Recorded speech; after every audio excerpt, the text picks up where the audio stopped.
Thorman was the director of public affairs and policy at the Ewing Kauffman Foundation in Kansas City from 1994 to 2002. Moreover, in Washington, D.C., he served as assistant director at the American Academy of Pediatrics, professional staff member of the House Education and Labor Committee, and congressional aide to then U.S. Representative Bill Richardson.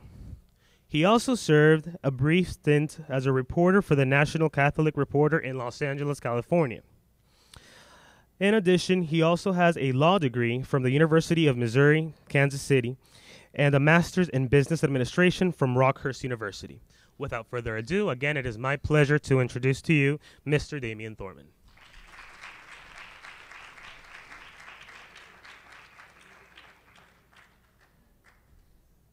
Thank you, Juan, and thank all of you, particularly for being inside on a beautiful sunny day with looking out at this beach, which must be very tempting.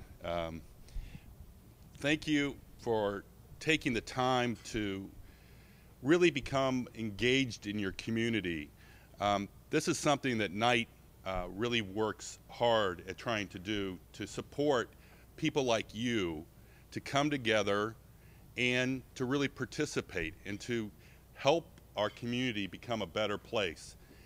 You know, the challenge that we have in this country right now is that too few people are doing what you're doing at this very moment. There's too few folks that are digging in and trying to figure out solutions to the challenges that we face. I think there's a sense that there's a bit of a sense of helplessness sometimes with all the craziness that's going on, and what I refer to in election years as silly season. And it's a bit of a silly season in our country's history right now. But the antidote has always been, and I believe always will be, for people like you to come together and figure out the solutions. It's people working and coming up with solutions that they actually take the time to implement and to fight for. That's really the heart of it. Thomas Jefferson said many years ago that the United States needs a revolution about every 20 years. There's a sense of complacency and a sense that the structures and the systems that we have in place need to be reworked. And I think that's a moment that we have right now in this country where we really have to think about reinventing new ways to connect and to engage around the issues that you care most passionately about.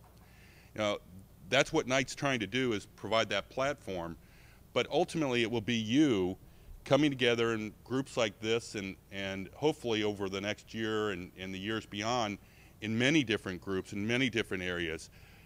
Our hope is that you work on the issue of college attainment today, but that tomorrow you start thinking about other issues in your communities, other challenges that you're facing, and hopefully some of the skills that you've learned over the last few days and will continue to learn with the great guidebook and other resources and the human resources that you have at your disposal, that you'll start to see these opportunities to shape your own communities over the next, the rest of your life, really.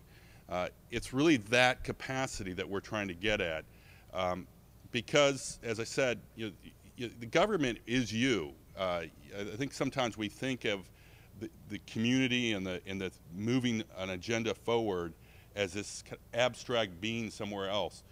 But we live in a democracy, and as part of a democracy, you have a voice. You need to make sure that that voice is heard, and again, I think that hopefully you have some better skills than an opportunity to figure out how to network. Looking around this room, these are the folks in this community that are going to be your partners. I hope that you are really working hard, and I know that we're trying to figure out ways in which we can support that, but ultimately it's going to be you that makes it a success. If you can figure out how to create a network so that you can learn from each other and become each other's allies as you move forward and you tap into the enormous energy and resource in this room, then I think you're going to really have an opportunity to transform Miami. there's a real sense, I think, in this country and an openness to figure out and to look at new ways of doing things. I think fundamentally you can be the ones that create those new ways. I just had the great honor of being hosting a meeting up at MIT and Harvard around the use of new technologies, and I mention it because we're looking at what are the best technologies that we can invest in at night to create more ways for people to engage. We're trying to lower the barriers and increase access. And what we were reminded of at that conference was that ultimately it's the people like you. It's not the technology. It's a bit like suggesting that a hammer is going to get us out of is going to build a house.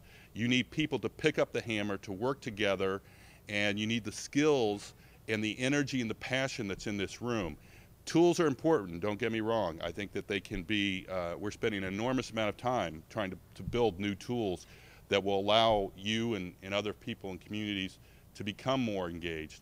But ultimately, it is you working hand in hand for a common goal and developing the skills that will achieve that goal that's going to change this country. I leave today more hopeful than I have been in a long time, because I see this energy, and I know Maya and her team are working to support you, but you're the ones. I just really want to emphasize how important it is that you're going to change this community and ultimately this country.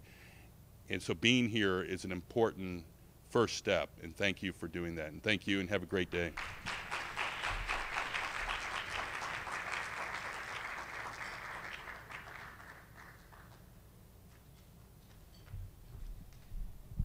Good morning, everybody.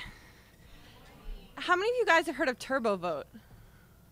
Awesome. So we have Damien to thank for the support of Turbo Vote as well, and we're really excited to be able to partner with them. And I hope you guys all, if you haven't heard about them yet, bring them to your campuses.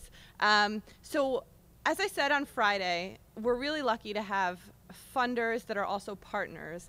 And we talked about mentors last night as well. And so in the John S. and James L. Knight Foundation, we have both funders that are amazing partners, and I myself have an amazing mentor in Damien. So thank you for your support.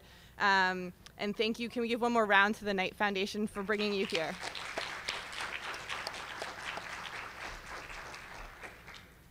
So I'm just going to say a couple words about what's going to happen next, but as a way of introducing that, I just wanted to share my story with you guys. You guys have heard me talk a lot about logistics and about planning, but you don't really know who I am or how it is that I got to stand here before you. So I'm just going to tell a quick story that I hope highlights the fact that I'm standing before you today having the privilege of running this unbelievable organization completely by accident, right? People took chances on me, and I hope you take very seriously the chances that are being taken on you, and that you have the opportunity to take on other people and make that what you need it to be. So in 1978, in a country called Romania that my first grade teacher actually told me didn't exist. Turns out it does exist, and my family is from there. But in a bedroom in 1978 in Bucharest, Romania, my mom woke up from a very vivid dream, and she was sobbing. She had just dreamed of this little girl that she would one day have wearing purple pants playing on a playground. But she knew that in communist Romania, purple pants wasn't going to be in my wardrobe choice because the colors were black and brown, and she hadn't for a long time seen the joy of a little girl playing in vivid colors on a playground. And so she woke up from that dream and shook my dad awake. They were, my mom was a journalist in Romania, and my father was a well-known architect, and she said, we need to go to America. And so in 1978, my parents immigrated to the United States of America. My dad drove taxis, and my mom cleaned houses so that one day their child would have the opportunity, their child who was unborn yet, the child who they just dreamt about, would have the opportunity to play on a playground wearing purple pants, have the freedoms, responsibilities, and opportunities that are afforded to them in their democracy. So I had the very rare opportunity, as I think many of you in this room did, to watch my parents struggle to become citizens of this amazing country. And I had a deep appreciation of the rights and opportunities that I was given here, and knew that I wanted to work in politics. I went to college at Rutgers University. Would you know my first day of school was Tuesday, September 11th, 2001. Do you guys remember what happened in New York on Tuesday, September 11th, 2001? I live 26 miles away from the Twin Towers, and my life was changed forever that day for many reasons. But I realized that there was this greater opportunity for me and this greater calling for me, for my life. And so as a millennial, I went home that day and I Googled youth activism, because that's how you find a job, right? So thankfully, Damien is creating better tools than that. But the first link that popped up was an organization that was called Rock the Vote. And I applied to become street team coordinator, but we didn't have computers in our dorm rooms then. That's how old I am. So I hand wrote the application and mailed it to Los Angeles.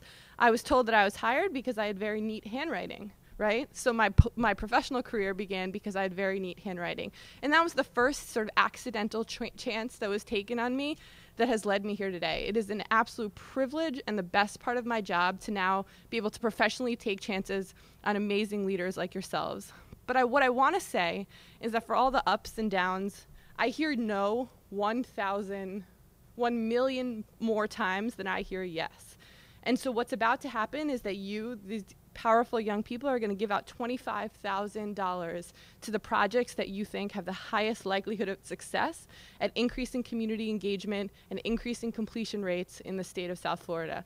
It's an imperative for us to decrease generational poverty and help increase educational attainment, because the challenges that we have to face and the issues that we have to solve are great, and they're only going to be done so in your hands. And so I want you to take this next part of the day extremely seriously and realize that not all the work that you'll hear today is going to be funded, but either the people who receive funding and the people who don't receive funding, you guys will have succeeded in both, and I hope you view yourselves as winners, because the commitment that Mobilize is making, because of the support of the Knight Foundation and the Gates Foundation, the Lumina Foundation, is that regardless of whether you receive money today, we're committed to spending time to making sure your project is successful and your leadership trajectory as community problem solvers in Miami and leaders across this country is realized. So I just wanted to let you guys know that as we now go to transition into perhaps the most exciting part of this weekend, the competition. So as soon as I'm done talking, we're going to move into the ballroom right next door and get started. The order will be on a screen next door, but before we go, can we just give one more round of applause for our amazing speaker? Thank you. So grab that last cup of coffee and let the games begin. Thank you guys, and good luck.